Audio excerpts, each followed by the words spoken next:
L'héroï, pour ceux d'entre vous qui ne sont pas au courant, c'est pas une version dégradée de l'héroïsme, c'est un acronyme qui veut dire Energy Return on Energy Invested. Alors c'est quoi cette notion?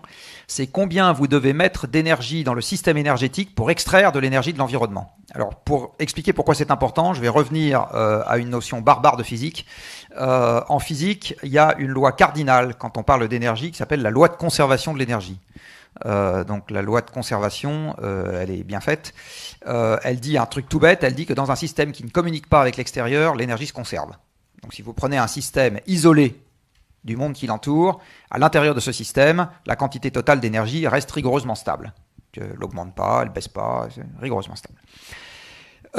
Une fois qu'on a compris cette loi, qui s'appelle aussi le premier principe de la thermodynamique, on comprend une chose, c'est que les hommes ne peuvent rien faire d'autre que d'extraire de l'environnement une énergie qui existe déjà.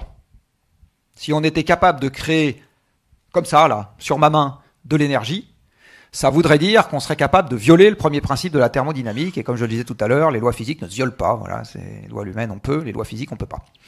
Enfin, dans leur domaine de validité, on peut pas. Donc, tout ce qu'on peut faire en ce qui concerne l'énergie, c'est aller chercher dans l'environnement une énergie qui existe déjà. Sauf que pour aller chercher dans l'environnement une énergie qui existe déjà, il faut dépenser de l'énergie. Par exemple, pour aller chercher du pétrole, il faut fabriquer des tubes en acier. Ça demande de l'énergie, du charbon en l'occurrence. Il faut déplacer les ingénieurs surpayés de Total et Schlumberger et Technip sur site. Rigolez pas, il y en a peut-être un dans la salle. Si on regarde bien, des fois il y en a souvent dans la salle. Il faut, une fois que le pétrole a été extrait, l'acheminer jusqu'à son lieu de consommation. Ça va vous demander un peu d'énergie. Et puis, soit dit en passant, vous ne consommez pas du pétrole brut et vos voitures ne consomment pas du pétrole brut, vous consommez des produits raffinés. Donc il faut raffiner le pétrole. Raffiner le pétrole, c'est le chauffer très fort pour le distiller.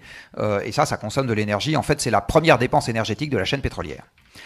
Tout ça va vous bouffer entre 15 et 20% de l'énergie contenue dans le pétrole extrait. Ce qui veut dire que quand vous allez chercher 100 sous terre, vous pouvez mettre 80 à la disposition de la société pour faire autre chose que d'aller chercher du pétrole. Si vous aviez besoin de 100 pour aller chercher 100, c'est game over.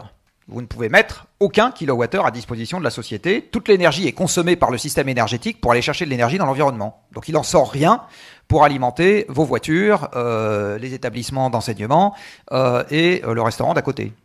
Ou fabriquer des vêtements. Rien. D'accord ? Donc, historiquement, ce que les hommes ont toujours cherché à faire, c'est d'aller d'énergie à faible ROI vers des énergies à plus fort ROI. Et l'énergie qui a le meilleur EROI de toutes, c'est le pétrole à ses origines. Donc, quand le colonel Drac, qui n'était pas un colonel, soit dit en passant, allait donner 3 coups de pioche en Pennsylvanie et qu'il se retrouvait assis sur le geyser de pétrole, là comme dans les bons Lucky Luke, à cette époque-là, le ROI du pétrole était de 1%. C'est-à-dire que vous aviez besoin de 1 kWh mis dans le système énergétique pour faire sortir 100 kWh de terre. Aujourd'hui, avec les sables bitumineux ou avec le shale oil, on est plutôt à 1 pour 3. Le shale oil, c'est un peu monté. Aujourd'hui, ça doit être 1 pour 4 ou 1 pour 5. Mais par contre, les sables bitumineux, c'est 1 pour 3. C'est-à-dire, comme les sables bitumineux, c'est du bitume, comme son nom l'indique, c'est du sable imprégné de bitume. Il faut chauffer extrêmement fort et distiller très fort pour rendre ce truc-là un peu fluide, l'hydrogéner et lui donner une vague tête d'essence. Donc, ça veut dire que pour 3 barils extraits, vous en avez consommé 1. Évidemment, c'est beaucoup moins intéressant, c'est pour ça que c'est beaucoup plus cher, que c'est beaucoup plus capitalistique, et surtout, vous pouvez, avec la même quantité d'énergie investie dans le système, vous en faites sortir beaucoup moins. Le ROI de la... Qu'est-ce que je veux dire, du vent ou du solaire est moins bon que le ROI du pétrole. Alors, ce qui a permis la civilisation industrielle, c'est notamment d'aller d'énergie à faible ROI vers des énergies à fort ROI. C'est-à-dire, jusqu'au pétrole, on a empilé les énergies les unes sur les autres, mais en allant d'énergies pas commodes à utiliser vers des énergies de plus en plus commodes à utiliser. De plus en plus denses par unité de volume, de plus en plus denses par unité de masse, etc. Depuis le pétrole, on perd. C'est-à-dire, le gaz, c'est un peu moins efficace que le pétrole. Le nucléaire, c'est un peu moins efficace que le gaz et le pétrole. Le vent, c'est encore moins efficace que... C'est combien pour le... Alors, le nucléaire, les avis, c'est quelques dizaines, on va dire. Il y a les analyses divergent selon que vous êtes a priori pour ou a priori contre, pour faire les choses simples. Le vent, on est aujourd'hui aux alentours de 1 pour 10, mais il faut bien voir que l'éolien et le solaire, ça reste quand même des produits de la mondialisation. C'est-à-dire qu'aujourd'hui, les panneaux solaires sont fabriqués dans 3 pays dans le monde et distribués et installés partout ailleurs grâce au pétrole. Le vent est fabriqué, enfin les éoliennes sont fabriquées dans 3 ou 4 pays dans le monde et distribuées partout ailleurs, érigées sur des socles en béton qui sont faits grâce au charbon, etc. Donc pour le moment, le système est couplé. Et en fait, la bonne question, c'est que devient l'ROI le jour où vous n'avez plus que des panneaux solaires et des éoliennes pour fabriquer d'autres panneaux solaires et d'autres éoliennes. Et à mon avis, là, ils se cassent la gueule. Parce que sur le papier, ils ont un meilleur ROI. Sur le papier, sans découplage. Mais c'est un système couplé. Encore une fois, si vous devez demain matin avoir que des panneaux solaires et des éoliennes pour faire le mining, enfin je veux dire aller chercher les métaux dans les mines, faire la métallurgie amont, la chimie amont, toute la transformation manufacturière derrière et le transport à travers le monde, vous allez voir le prix de l'éolien et du solaire et vous allez voir le ROI du bastringue. C'est évident que tout ça va se dégrader. Énergie verte. En fait, il faut distinguer deux choses quand on parle des énergies vertes, donc des énergies renouvelables.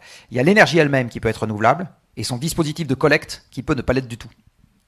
Or, aujourd'hui, quand on parle de l'éolien ou du solaire, on parle à la fois d'une énergie qui est renouvelable et d'un dispositif de collecte qui aujourd'hui est le fruit de notre civilisation fossile.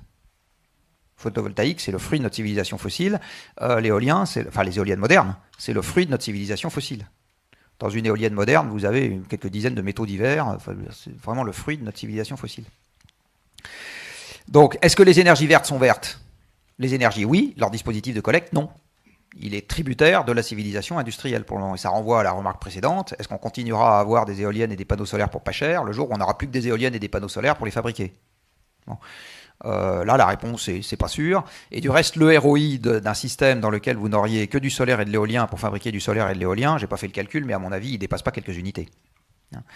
Or, il y a un homme qui s'appelle Maslow qui a expliqué que pour avoir une civilisation telle que vous la connaissez aujourd'hui, avec du temps libre pour venir écouter ce genre de conférences inutiles, plus une productivité fabuleuse du travail qui permet d'avoir le cinéma, la santé, les transports pour tous, etc., il faut un EROI global du système qui soit au-dessus de 10. Bon.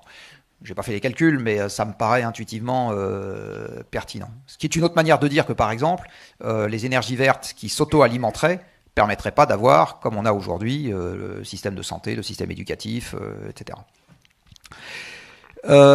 Et ça, à mon avis, c'est le problème. Ça renvoie à ce que je disais tout à l'heure, c'est-à-dire la civilisation 100% ENR, encore une fois, historiquement, ça a été, bon, la techno est passée par là, mais historiquement, ça a été 500 millions d'agriculteurs, 25 ans d'espérance de vie à la naissance. C'était ça, la civilisation 100% ENR. Est-ce qu'avec la technologie moderne, on ferait beaucoup mieux ? J'en sais rien. Ça serait intéressant de regarder. La seule chose avec laquelle je pourrais compléter ce propos, c'est que pour le moment, j'ai pas croisé un scénario crédible 100% ENR émanant d'un organisme de place. Quand on commence à regarder un peu les potentiomètres derrière, il y a des trucs délirants dans tous les sens.